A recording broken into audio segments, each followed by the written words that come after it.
Today we are going to discuss the surface area of some three-dimensional objects. The first one is a cube. A cube is a three-dimensional object made up of six congruent squares. As we can see, this is an example of a cube. It's a dais of game Ludo. So we can see that there are six surfaces: 1, 2, 3, 4, 5 and 6, and each surface is in the shape of a square. So the cube is made up of six congruent squares. Now another one is a cylinder. It is a three-dimensional object that has two congruent and parallel bases. We can take the example of this one. This is a box which is in the shape of a cylinder. See here, this surface, top surface, is just parallel to the bottom surface and they are congruent to each other. So this is an example of a cylinder.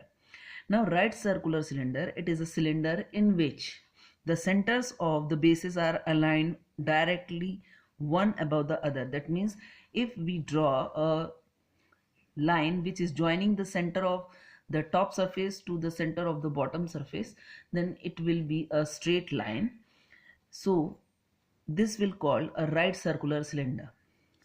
Now the base of a right circular cylinder, if it is a circle as it is here, it is called a right circular cylinder, and if it is not a circle, then it will be called a right cylinder only. As we can see, this is also an example of a cylinder. The surface is, top surface is not a circle, so though it is a cylinder, but we cannot call it a right circular cylinder. Now oblique cylinder.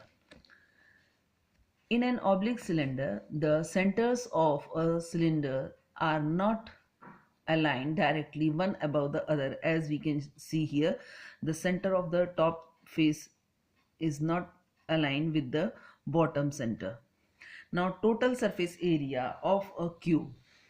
Now as we can see in the net of a cube, there are six surfaces or faces of a cube, and each is having the same area. If we are taking the edge of the cube as A, then the area of each square surface will be A square. So the total surface or area of a cube will be 6A square.